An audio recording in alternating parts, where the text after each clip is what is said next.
Welcome to Liberty Lockdown. Please scan your barcode. Your liberty ain't gone, but yeah, it's on hold. Where did it come from and where did it go? Welcome, ladies and gentlemen, to another episode of Liberty Lockdown. This is Clint Russell. I am joined once again today by the great Judge Andrew Napolitano. Just a reminder, if you want to be able to text message me directly during the interviews, you can just download Converso on Apple or Android and text me at 555-175-8394. It is the best private messaging app in the game, Converso. Get it today. And without further ado, Judge Andrew Napolitano. Thank you for joining us, Judge. Pleasure, Clint. How are you, my dear friend? I'm great. I am great, man. I've been traveling every weekend this month, or for this entire year, honestly. Speaking at different events, and life is weird, but I know you get it. Yeah, I've seen you just absolutely crushing it on your YouTube channel. My goodness, man, great stuff.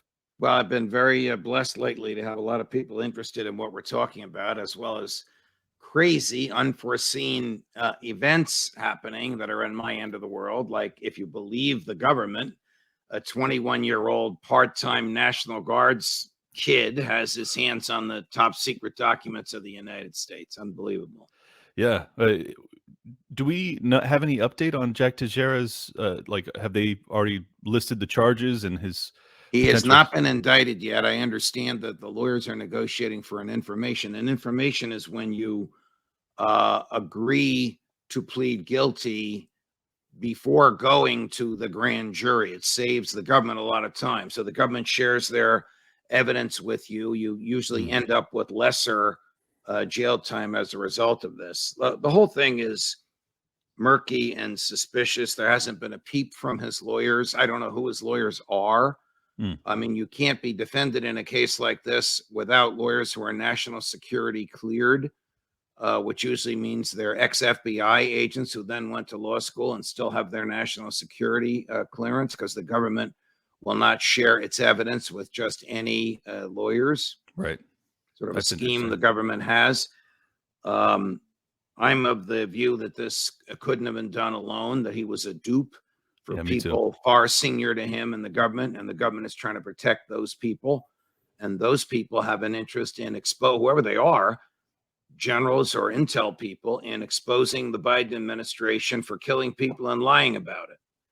I mean, what I put Tejera, if he did this on his own, in the same category as Daniel Ellsberg and Chelsea Manning and Edward Snowden and Julian Assange, American heroes who let the American public decide for themselves what to do about a government that kills people and lies about it. Yeah, I couldn't agree more. And I hope that's an interesting conundrum where, you know, your representatives, your attorneys have to be kind of part of that system that seems to I only know of one lawyer in Boston who has this clearance, and he is an ex-FBI agent and a civil libertarian. He is the real deal. Well, that's even good. Though, like all these lawyers who have this clearance, they once worked for the government. Doesn't mean they're bad guys or they're not going to do the right thing for their client. This particular lawyer, I won't mention his name. Sure. I would put my own freedom in his hands. That's how terrific he is and how dedicated he is to the Bill of Rights and how understanding he is of the intelligence community and the way the national secrets work. But the government has yet to deny the authenticity or the accuracy of these documents. In fact, the government's done the opposite. Admiral Kirby, John Kirby, who's the spokesperson for the National Security Council in the West Wing of the White House, said, don't read them. Don't read them. Well, my God, you want people to read something, tell them not to read it, because they are the true documents and they show the consensus of the American senior military that Ukraine is losing, that its air defenses have been degraded almost down to zero and will be zero by the end of this month of May. And the American public needs to know that what Antony Blinken and Lloyd Austin and Joe Biden have been saying is untrue, and they know it's untrue. Right. That's what these documents demonstrate. It's very frustrating, but I'm glad the truth continues to seep out, oftentimes via the interviews you do on your very channel. is there any idea on the source or the nation of origin for that alleged drone strike against the Kremlin yesterday? I'm sure you saw that. Yeah, I did see it, and I've analyzed it extensively with a number of people on air and off air. Well, it certainly wasn't a false flag. I mean, the last time bombs were over the Kremlin was 1941, Wow. and what was going on then. Of course. And that domed building is where Putin works. It's the same building where Joe Stalin and Nikita Khrushchev and Mikhail Gorbachev worked. Could you imagine drones over the White House? How we'd react here? We'd want to start World War III with whoever started it. Undoubtedly. Dmitry Medvedev, who was the president of Russia when Putin was required by the Russian Constitution to step down, the Constitution has since been amended, said it's time for us to kill Vladimir Zelensky. And where was Zelensky when this happened? In Finland. And how did he get to Finland? On an American Air Force jet. And where did he go when he left Finland? An unannounced trip to Germany on an American Air Force jet. All of this reinforces the Russian allegations that the Ukrainians were behind this with American support, and they whisked the president out of the country in case there was an immediate response with a challenge to his life. Interesting. Putin will probably be restrained because that's the way he operates. Well, revenge is a dish best taste when eaten cold. I mean, that's a Sicilian one-liner, but it's probably something that Putin agrees with. Yeah, well, I'm very grateful that it didn't immediately spark a massive, increase in hostilities, because certainly, as you just said, if that were to occur at the U.S. White House, the response would be insane. The reason I was questioning the false flag potential is because the Kremlin is, as far as my understanding, hundreds of miles from the border of Ukraine. I don't think that a drone like that could traverse that space. Would that drone not have needed to be launched from within Russia? And would that imply that there are active Ukrainian military that are in Russia? I asked the same thing, and I'm told that whatever this drone was, it can go about 350 miles. Oh, wow. Okay. Which means it could reach Moscow from Ukraine. And another question I asked is, why was it destroyed the last minute? Why wasn't it destroyed 5 miles instead of 5 meters from that building? It was destroyed electronically by some sort of electronic field that protects the meters. Apparently, this thing flew below the radar. Whoa! All right, and was that little poof? I assume that was not the payload exploding, but rather it being shot out of the sky. Would it have had a larger payload that could have actually blown up the building? That I don't know the answer to that, but there's another version. If you can get it, if you can't, Gary, my producer, will give it to you. It's from Russian TV, and it shows the drone from the opposite angle. So you see the back of that building. It appears that the poof was from a flame, and it appears that the flame was either the drone itself or fuel in the drone. Now, some of these drones operate electronically by remote electricity, I guess. Mm-hmm. Some actually carry fuel, but whether this drone was just a warning or itself could have caused a conflagration, I don't know, but it seems the Russians got it just in time. Yeah, well, it's absolutely crazy. So what I read yesterday or yesterday evening was that the Russians had allegedly mobilized their nuclear weapons in response to this. Is that what you've heard as well? This is the first I've heard of that. Okay. Well, it was just a tweet, so take it with a grain of salt, and let's pray that I'm misunderstanding here. But I think that it would be reasonable that if there was actually a legitimate attempt made on Putin's life, that they would probably do something just to try and dissuade further attacks on him. I mean, it doesn't seem to me like that was a very high probability of a successful assassination attempt.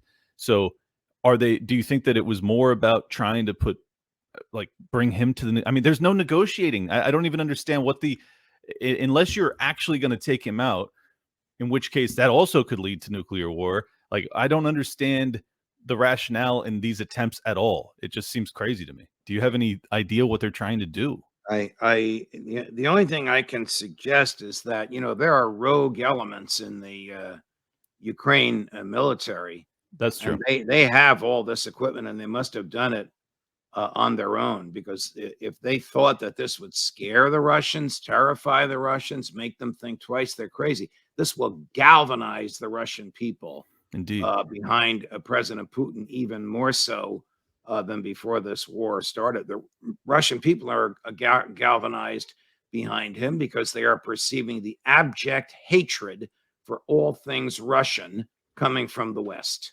Yeah, well, and it's so overt at this point. It really breaks my heart because I felt like we had gotten past the Cold War, but I guess not. All right, let's transition to the New York City subway self-defense slash murder, depending on how you view that video. And we haven't seen the full video, at least I haven't. Allegedly, it was a skirmish that lasted 10 to 15 minutes, and who knows what the truth is at this point. But I don't really want to force you to weigh in given the limited information we have on that. But I would like to know, from my vantage point, New York City and basically every major city in blue states at this point, you can have tens of thousands, if not hundreds of thousands, of many mentally ill and many drug addicted homeless people that exist there amongst the titans of industry and some of the biggest Fortune 500 companies. It's a very bizarre paradigm.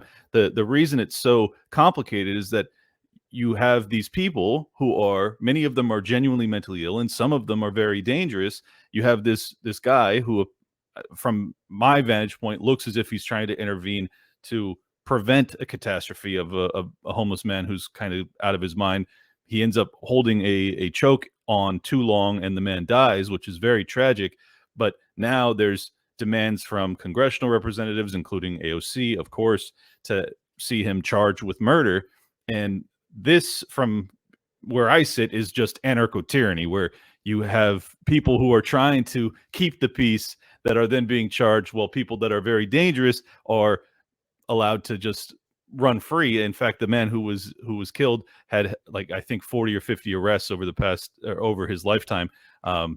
Just any thoughts on anarcho-tyranny more broadly, as I think that is kind of what we're experiencing in the big cities. Well, the law says that you can only use force commensurate with your perception of the force coming at you. Right. So if your perception is this guy is foul, dirty, disgusting, crazy, and harassing, that's not deadly force. Sure. On the other hand, if he's got a weapon in his hands that he can readily use and harm people with, then you can use force commensurate with what he has. I may be coming down on the side of this where a lot of the people that agree with us ideologically don't come down on, but the right to live is a higher right than the right not to be offended on a subway. I mean, they're of course, can't compare them. So this is a homicide. The question is it justifiable or isn't it? And the New York City police and the DA's office and the DA's investigators and some bright young DAs in that office, some of whom are my former students at Brooklyn Law School, will have to decide whether there's enough evidence to charge him. If they charge him, he should go before the grand jury himself and explain what he did, which defendants very, very rarely do. But how he could explain the chokehold for 15 minutes, compressing the windpipe slowly, where there's no deadly force coming at him, is beyond me. Now, is the city at fault? Yes. Should the police have been there? Yes. Should this have gone on for 15 minutes before the cops came? No. Should there be police in the subway cars? Yes. I mean, these are all failures of policy, right, for which there is no redress in the courts. You get the system that you elect. You elect the mayor, you elect the prosecutors, you elect the judges. Everybody's elected in New York, whether they're competent or not. So Where this will end up, I don't know. I hope it's a decision based on the law and not on politics. Yeah, well, that's the problem, is that And not on race. I mean, right. this is not the first time today that I have discussed this on air. And the other time that I discussed it was, can a blonde-haired white guy that kills a black man who didn't have a weapon in his hand possibly get justice? I don't want to go there.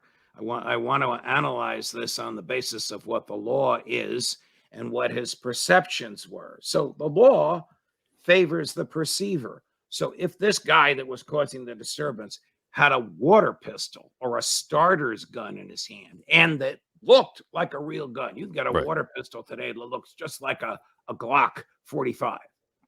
Then you can justify the use of deadly force if the perception that he had a deadly weapon in his hand is a reasonable perception. But where there's no perception of deadly force, then there is no justification for the use of deadly force on him.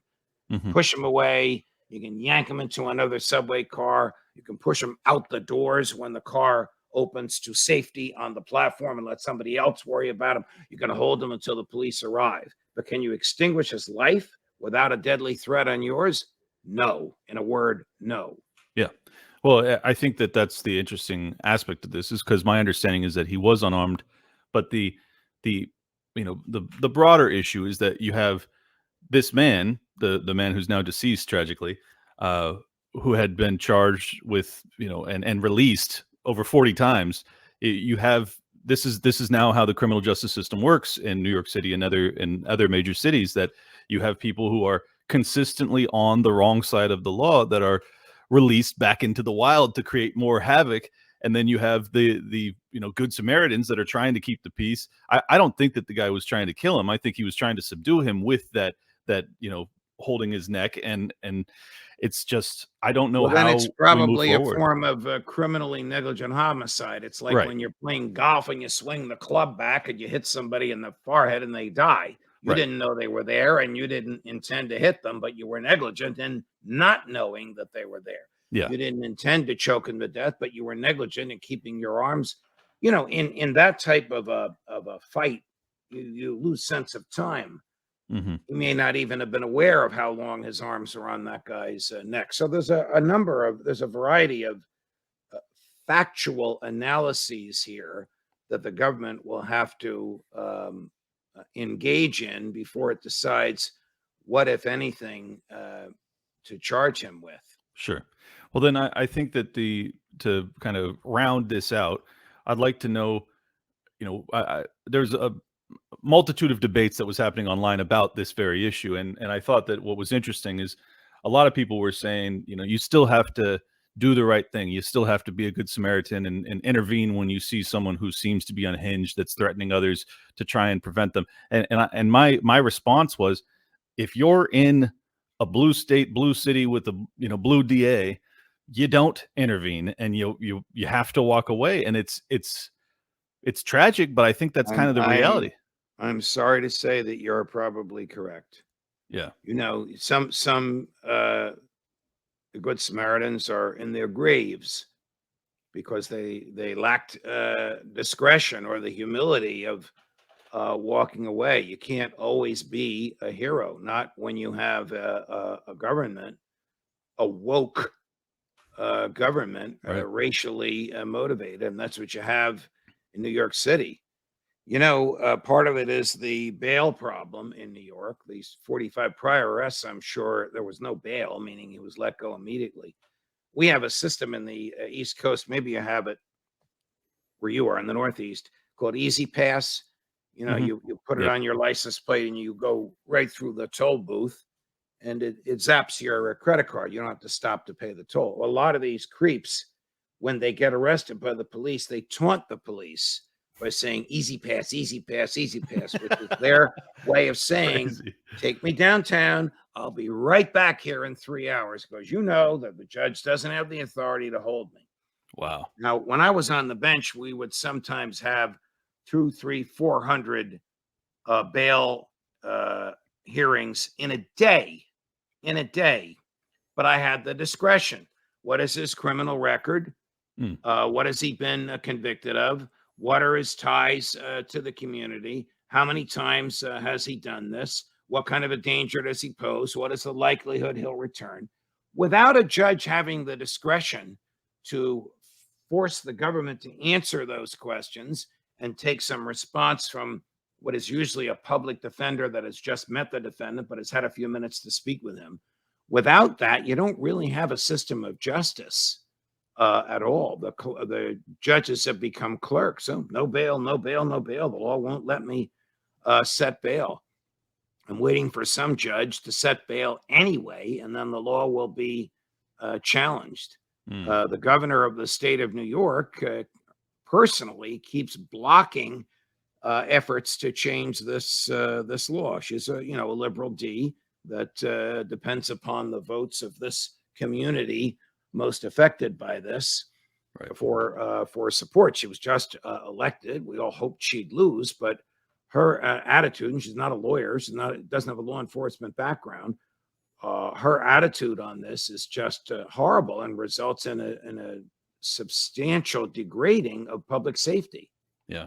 Well, clearly, and the fact that you have massive protests, by what I would assume are New York City voters and people that live there, to see this man arrested, it seems as if this is what they want. This is how they want to live. And I guess I'll end with this. Is it for those that are interested in any semblance of law and order, which is weird for me to say as a libertarian? Obviously, I would prefer it be privately ran, but in the current paradigm, I would still prefer not to have people who are a danger to me that are allowed to run loose around me in a city. Is it incumbent upon those that prefer that way of life to leave the cities? Well, in the best of all worlds, the trains would be privately operated. Of course. And they could say to somebody, get out, you're not coming on. Right. But, we have... That's not an option right now. That's not an option now. And the refusal to provide a social safety net for this guy is not an option at all. So if you can't vote with your feet, then you got to move with your feet. Yep. I think that's the same advice I would have given that good Samaritan. Just walk away, brother. Live to fight another day.